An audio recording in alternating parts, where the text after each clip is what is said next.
কৰি এই যাত্ৰাটো কৰিব ওলাইছোঁ, তাইক গুৱাহাটীলৈ নিবলৈ ওলাইছোঁ।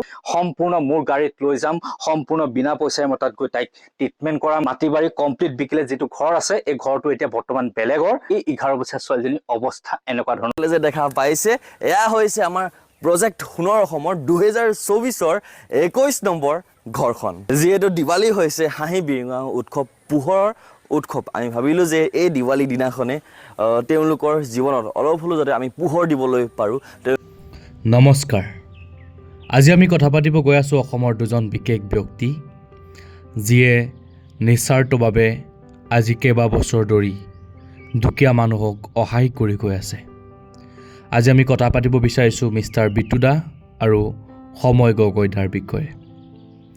আপোনালোকে সকলোৱে জ্ঞাত, আজি কিছু বছৰ ধৰি দুইজনে কোনোবা যদি কাৰোবাক ঘৰ বনাই দিছে থাকিবৰ কাৰণে, আন কোনোবা আকৌ দুখীয়া মানুহক, বেমাৰী মানুহক হস্পিটেলত নি, অন্ধ মানুহক আশ্ৰম বনাই দি তেওঁলোকৰ জীৱন সুৰক্ষা কৰি আছে।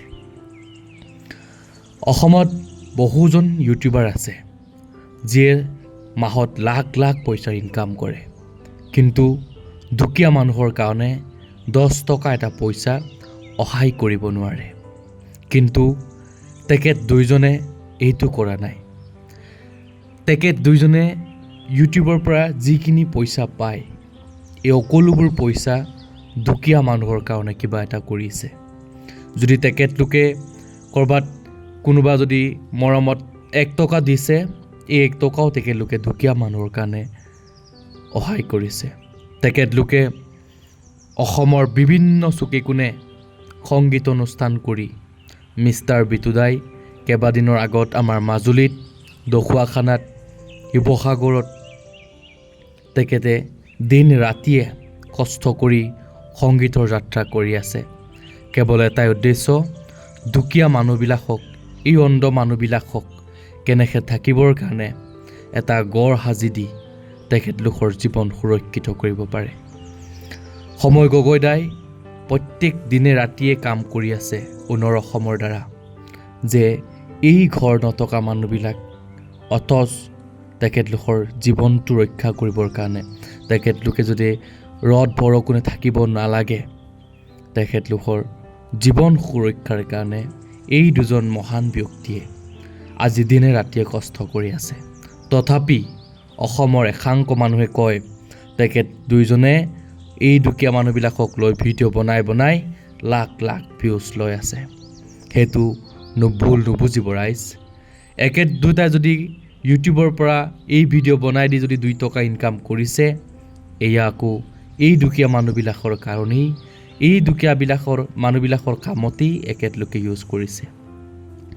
আজি সঁচাকৈ গৌৰৱ অনুভৱ কৰোঁ সেই দুজন ব্যক্তি, যে আমাৰ অসমৰ ইতিহাসত যুগ যুগ ধৰি এখেতলোকৰ নাম লিখা থাকিব, এখেতলোকৰ নাম কোনোদিনেই পাহৰিব নোৱাৰিব। ৰাইজ, আপোনালোকে জ্ঞাত যে অসমৰ বহুজন ইউটিউবাৰ আছে, বিদেশ দেখুৱাই, লণ্ডন দেখুৱাই, বিদেশত পুৰে, লণ্ডনত পুৰে, একদিনত লাখ লাখ টকা ব্যয় কৰি কিনি এক নিশাটো কটায়। কিন্তু আমাৰ এই দুজন ব্যক্তিয়ে, মিষ্টাৰ বিটু দা আৰু সময় গগৈ দাই, এইটো কৰা নাই। যি পাৰিছে, যেনেকৈ পাৰিছে, আমাৰ দুখীয়া মানুহবিলাকৰ কাৰণে সহায় কৰি গৈ আছে। এক প্ৰকাৰ কথাত ক'ব গ'লে এই দুজন ব্যক্তিয়ে আমাৰ দুখীয়া মানুহবিলাকৰ পৰা আশীৰ্বাদ বিচাৰি ফুৰিছে। যদিও ৰাইজ, তথাপি এই দুজন ব্যক্তিৰ ইউটিউব চেনেলত আপোনালোকে চাব, মিলিয়নত ভিউজ নাই, লাখত ভিউজ নাযায়। আৰু যিবিলাক মানুহে এই ভাত খোৱা, হাগা মোটা ভিডিঅ' বনায়, যি মানুহে লণ্ডনত গৈ এক নিশাত লাখ লাখ পইচা তেওঁলোকে ব্যয় কৰে, এইবিলাকৰ আকৌ চেনেলবিলাকত লাখ লাখ ভিউজ আহে। যদিও ৰাইজ, সকলোকে অনুৰোধ কৰিছোঁ, এই দুজন ব্যক্তিক আমি সকলোৱে এটলিষ্ট তেখেতলোকৰ ভিডিঅ'বিলাক আমি কণ্টিনিউকৈ শ্বেয়াৰ কৰি তেখেতলোকৰ ভিডিঅ'সমূহ চাব লাগে, যাতে এই 2-1 টকা পইচাৰে তেখেতলোকে আকৌ এই দুখীয়া মানুহবিলাকৰ কাৰণে কিবা এটা কৰিব পাৰে, কিবা এটা তেখেতলোকে আকৌ নতুন এটা কাম আৰম্ভ কৰিব পাৰে। যদিও ৰাইজ, মিষ্টাৰ বিতুদা আৰু সময় গগৈদাৰ দীৰ্ঘায়ু কামনা কৰিছোঁ যাতে তেখেত দুইজনক ঈশ্বৰে কুশলে ৰাখে তেখেতলোকৰ জীৱন যাতে দীৰ্ঘায়ু হয় তাকে কামনা কৰিছোঁ